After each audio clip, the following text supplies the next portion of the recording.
भारत माता की। महाराष्ट्र के गवर्नर सीपी राधाकृष्णन जी, हमारे लोकप्रिय मुख्यमंत्री श्री एकनाथ शिंदे जी, केंद्रीय कैबिनेट में मेरे सहयोगी श्री राजीव रंजन सिंह जी, सर्बानंद सोनोवाल जी,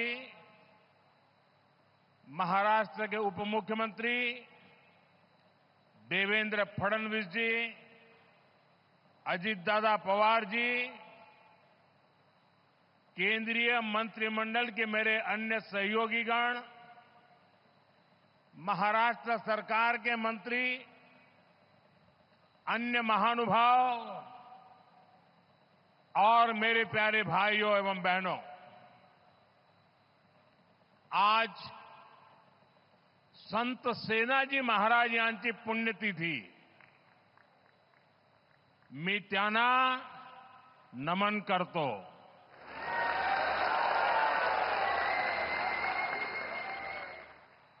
माझ्या सर्व लाडक्या बहिणी आणि लाडक्या भावांना तुमच्या या सेवकाचा नमस्कार।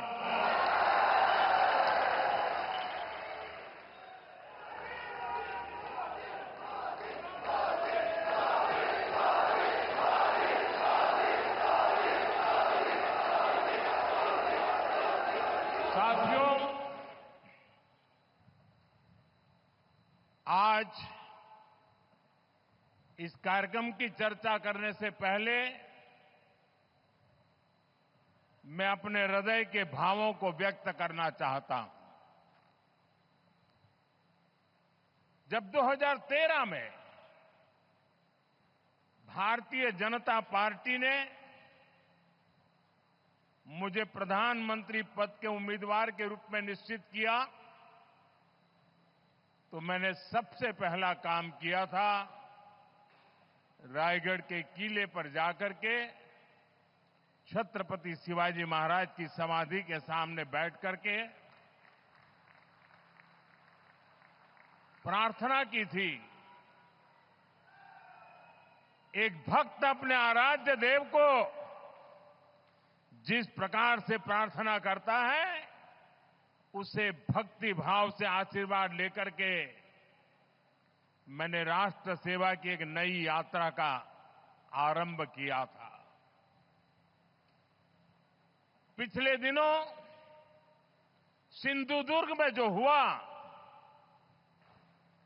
मेरे लिए,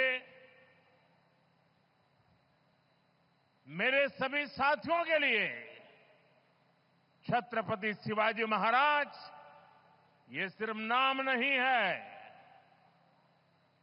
हमारे लिए छत्रपति शिवाजी महाराज ये सिर्फ राजा महाराजा राजपुरुष मात्र नहीं है।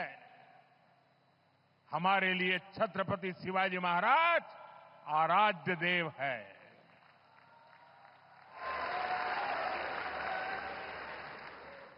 और मैं आज सर झुका करके मेरे आराध्य देव छत्रपति शिवाजी महाराज की उनके चरणों में मस्तक रख के माफी मांगता हूं।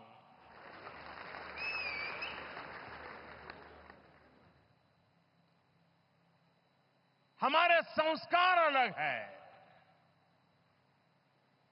हम वो लोग नहीं हैं जो आए दिन भारत मां के महान सपूत, इसी धरती के लाल वीर सावरकर को अनाप शनाप गालियां देते रहते हैं, अपमानित करते रहते हैं, देशभक्तों की भावनाओं को कुचलते हैं। उसके बावजूद भी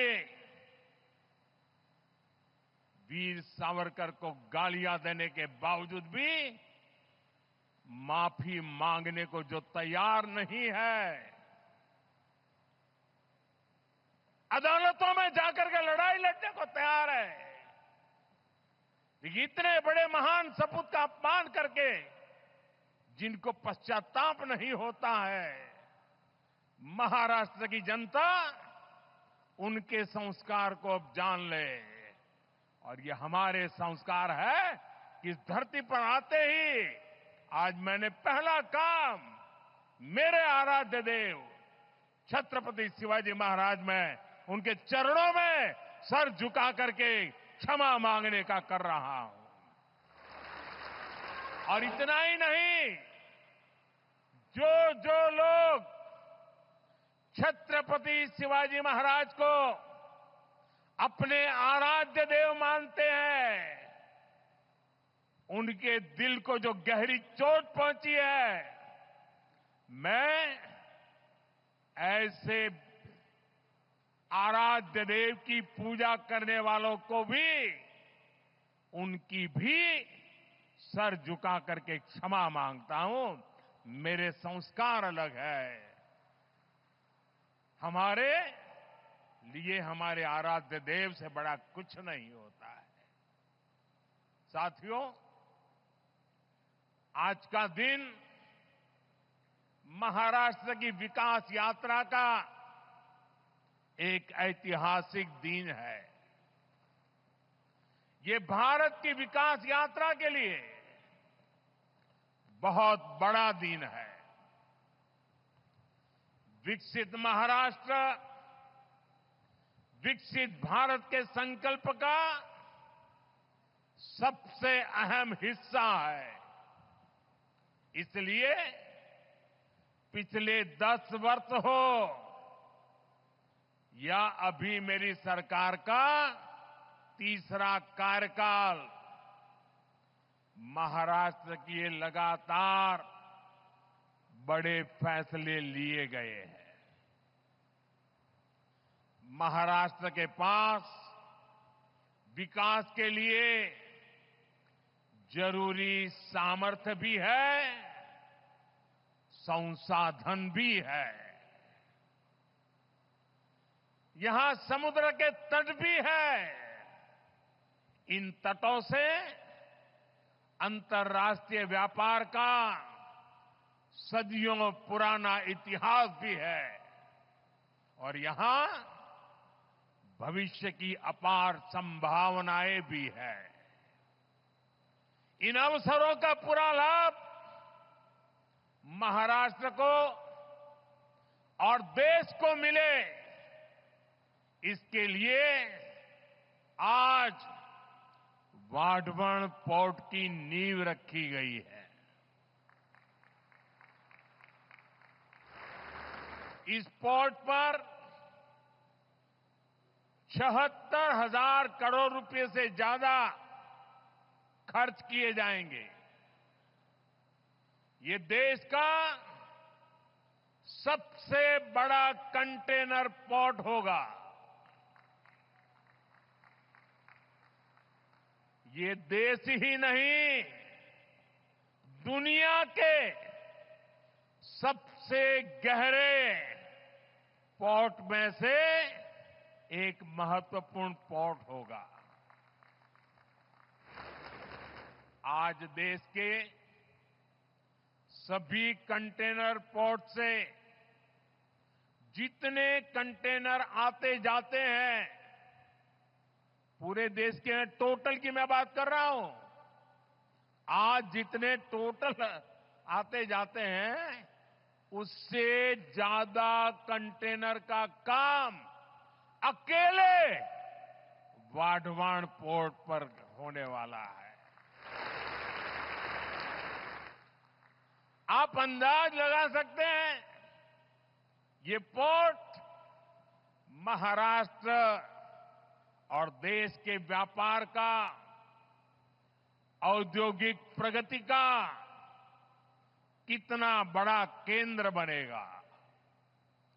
इस क्षेत्र की पहचान अब तक प्राचीन किलों, यानी फोर्ट से होती थी, अब इस क्षेत्र की पहचान आधुनिक पोर्ट से भी हुआ करेगी। मैं पालघर के लोगों को,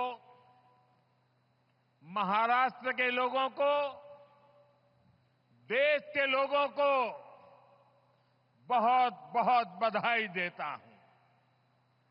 साथियों, हमारी सरकार ने 2-3 दिन पहले ही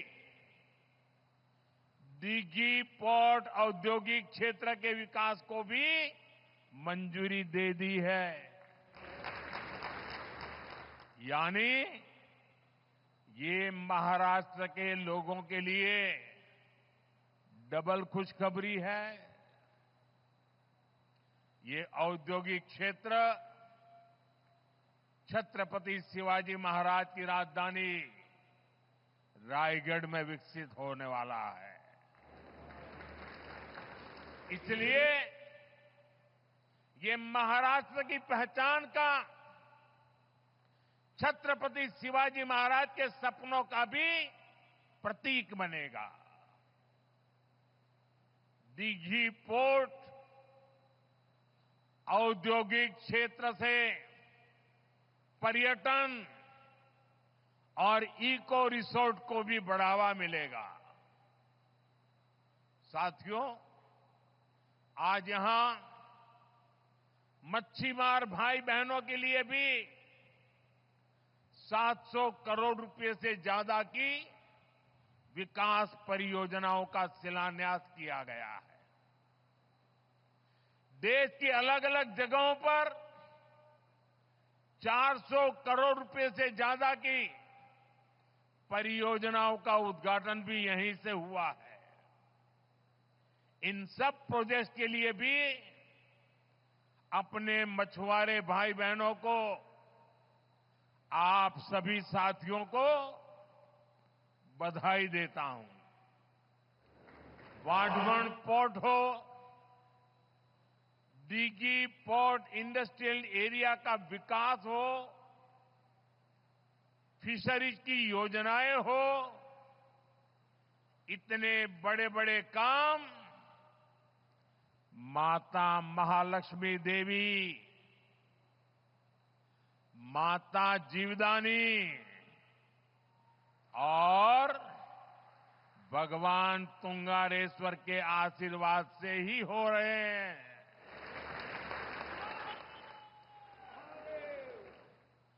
माता महालक्ष्मी देवी,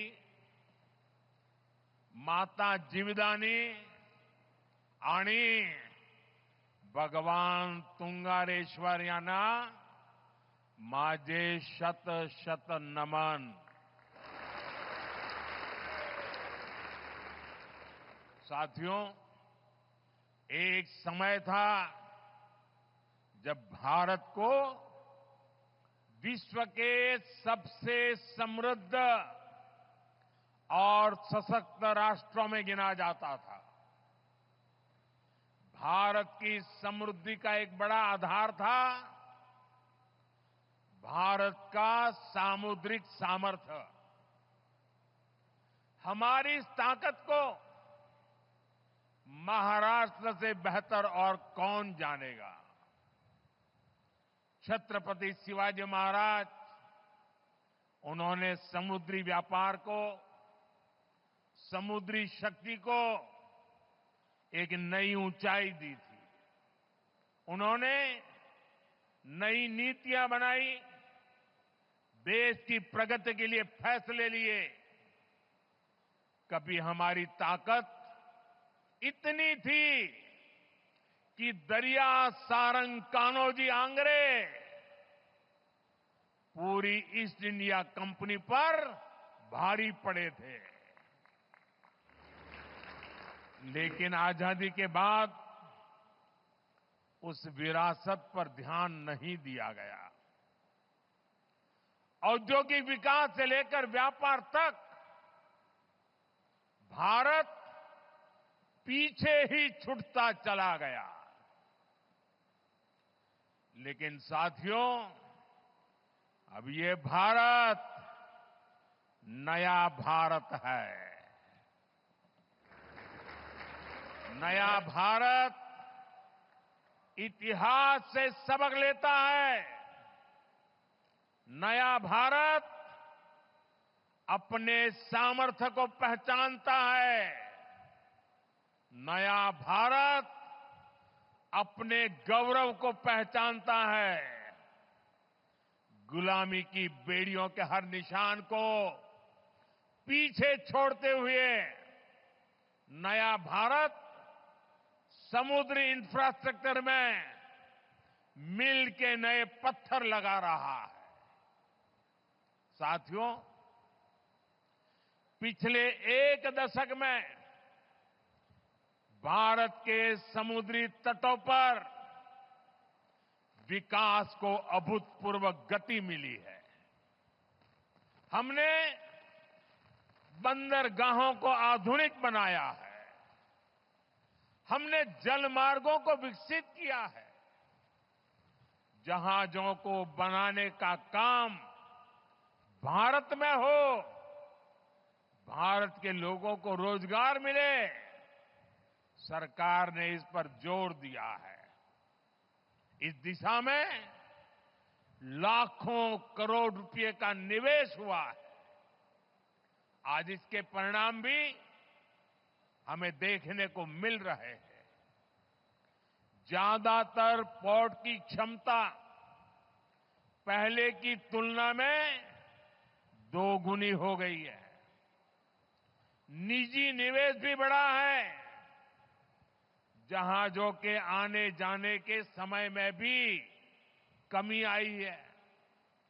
इसका लाभ किसे मिल रहा है?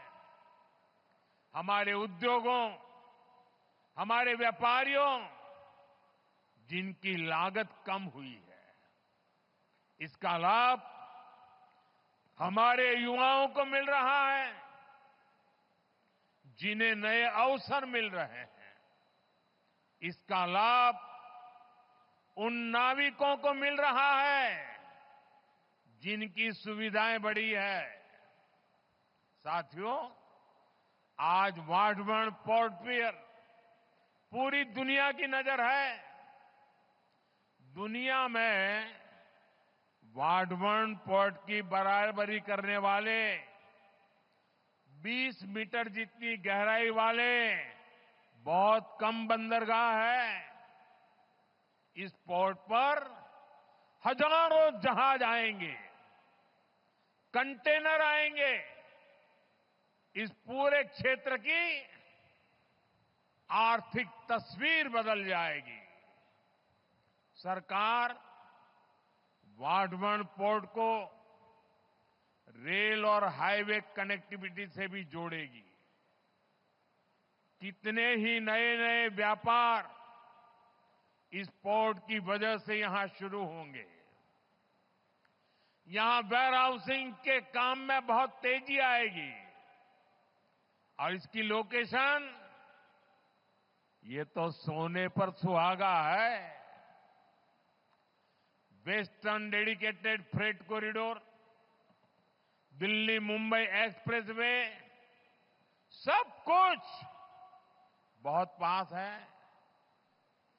पूरे साल यहां से कार्गो आएगा जाएगा और इसका सबसे ज्यादा लाभ आप लोगों को मिलेगा, मेरे महाराष्ट्र के भाई बहनों को मिलेगा, मेरी नई पीढ़ी को मिलेगा। साथियों, महाराष्ट्र का विकास ये मेरी बहुत बड़ी प्राथमिकता है। आज मेक इन इंडिया का लाभ महाराष्ट्र को हो रहा है। आज आत्मनिर्भर भारत अभियान का लाभ महाराष्ट्र को हो रहा है। आज भारत की प्रगति में हमारा महाराष्ट्र बहुत बड़ी भूमिका निभा रहा है। लेकिन ये दुर्भाग्य है कि महाराष्ट्र विरोधी दलों ने आपके विकास पर, आपकी भलाई पर हमेशा ब्रेक लगाने की कोशिश की। मैं आज आपको इसका एक और उदाहरण देता हूं। भाइयों और बहनों, हमारे देश को वर्षों से दुनिया के साथ व्यापार के लिए एक बड़े और आधुनिक पोर्ट की जरूरत थी। महाराष्ट्र का पालघर ही इसके लिए सबसे उपयुक्त जगह है। ये पोर्ट हर मौसम में काम कर सकता है, लेकिन इस प्रोजेक्ट को 60 वर्षों तक लटका कर रखा गया। महाराष्ट्र और देश के ये योजना इतने जरूरी काम को कुछ लोग शुरू ही नहीं होने दे रहे थे। 2014 में आप सबने हमें दिल्ली में सेवा करने का मौका दिया। 2016 में जब हमारे साथी देवेंद्र जी की सरकार आई, तब इस पर उन्होंने गंभीरता से काम शुरू करवाया। 2020 में यहां पोर्ट बनाने का फैसला भी कर लिया गया, लेकिन उसके बाद सरकार बदल गई और 2.5 साल तक फिर यहां कोई काम नहीं हुआ। आप मुझे बताइए, अकेले इस प्रोजेक्ट से यहां कई लाख करोड़ रुपए के निवेश का अनुमान है। यहां करीब 12 लाख रोजगार के अवसर पैदा होंगे। महाराष्ट्र के इस विकास से आखिरी किसे आपत्ति थी? कौन लोग थे जो महाराष्ट्र के विकास को ब्रेक लगा रहे थे? ये कौन लोग थे जिनको महाराष्ट्र के नौजवानों को रोजगार मिले इससे इतराज था? पहले की उन सरकारों ने क्यों इस काम को आगे नहीं बढ़ने दिया? ये बात महाराष्ट्र की जनता को कभी भी भूलना नहीं चाहिए। सच्चाई ये है कि कुछ लोग महाराष्ट्र को पीछे रखना चाहते हैं, जबकि हमारे एनडीए की सरकार, यहां हमारी महायुति की सरकार महाराष्ट्र को देश में सबसे आगे ले जाना चाहती है। साथियों, जब समुद्र से जुड़े अवसरों की बात होती है तो इसमें सबसे अहम भागीदार हमारे मछुआरे भाई बहन हैं। मच्छीमार बंधू भगिनींना, आपल्या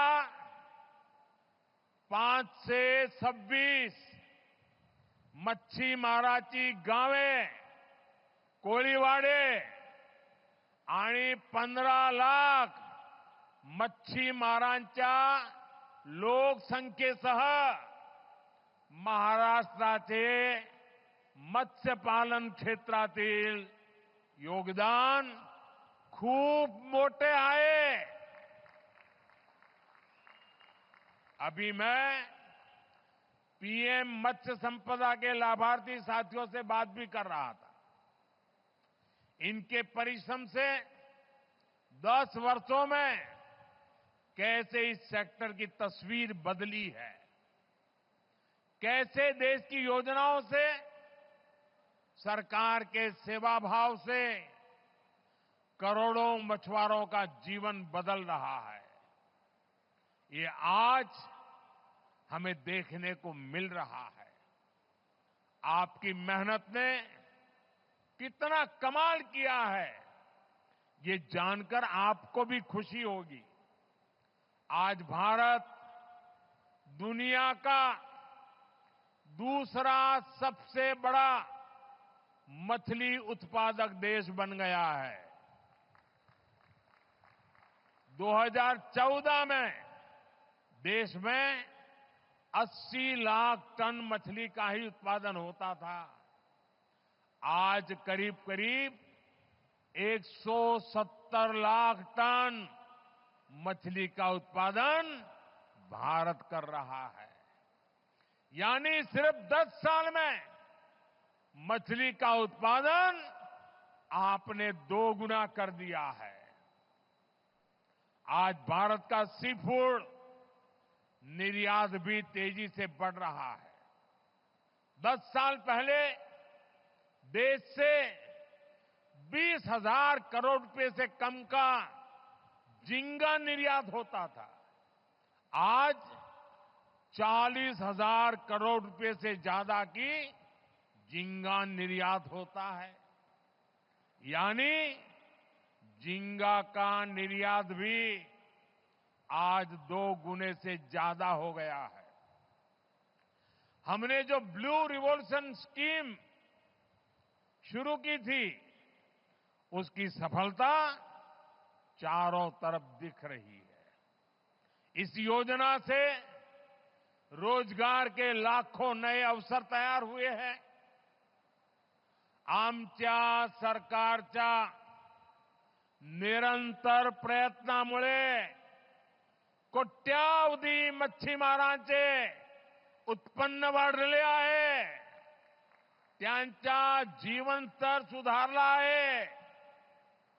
साथियों, हमारी सरकार मछली उत्पादन में महिलाओं की भागीदारी को बढ़ाने के लिए भी काम कर रही है। प्रधानमंत्री मत्स्य संपदा योजना के तहत हजारों महिलाओं को मदद दी गई है। आप भी जानते हैं कि मछली पकड़ने के लिए जाने वाले लोगों को अपने जीवन का खतरा भी उठाना पड़ता है। घर की महिलाएं, पूरा परिवार चिंता में जीता था। हम आधुनिक टेक्नोलॉजी और सैटेलाइट की मदद से इन खतरों को भी कम कर रहे हैं। आज जो ये वेसल कम्युनिकेशन सिस्टम शुरू हुआ है, वो तो हमारे मच्छी मार भाई बहनों के लिए बहुत बड़ा वरदान होगा। सरकार मछली पकड़ने वाले जहाजों पर 1 लाख ट्रांसपोंडर लगाने जा रही है। इसकी मदद से हमारे मछुआरे साथी अपने परिवारों से, बोट मालिकों से, फिशरीज डिपार्टमेंट से, समुद्र की सुरक्षा करने वालों से हमेशा जुड़े रहेंगे। चक्रवात के समय, समुद्र में किसी अनहोनी के समय हमारे मछुआरे साथी जब चाहे अपना संदेश सैटेलाइट की मदद से किनारे पर संबंधित लोगों को भेज पाएंगे। संकट के समय आपका जीवन बचाना आप तक सबसे पहले पहुंचना सरकार की बहुत बड़ी प्राथमिकता है। साथियों, मच्छीमार भाई बहनों के जहाज सुरक्षित लौट सके, इसके लिए 110 से ज्यादा मच्छी बंदरगाह और लैंडिंग सेंटर्स भी बनाए जा रहे हैं।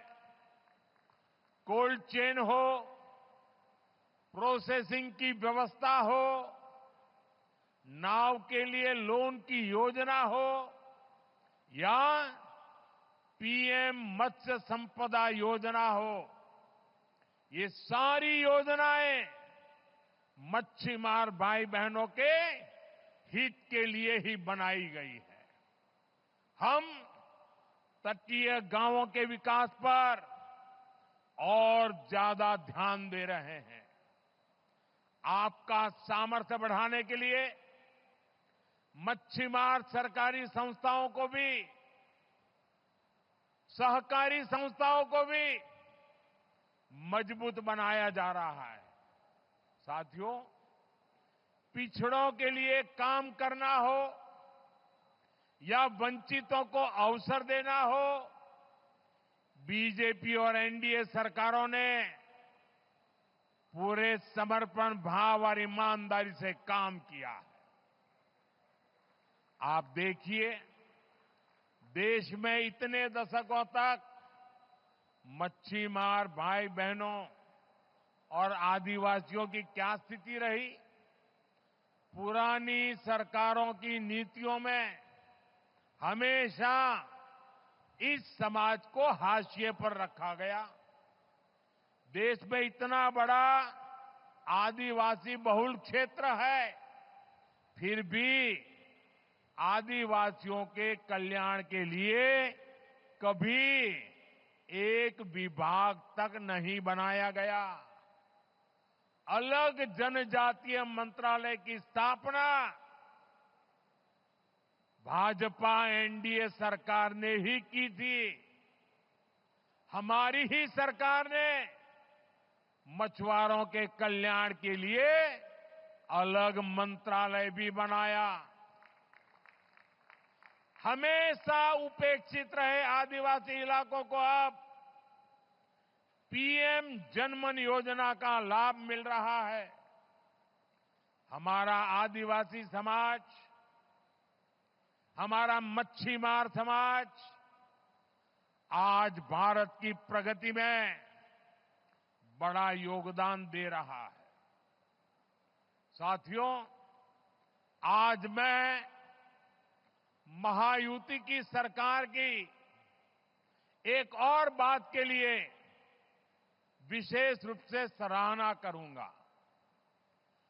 विमेन लेड डेवलपमेंट में, नारी सशक्तिकरण में महाराष्ट्र देश को दिशा दिखा रहा है।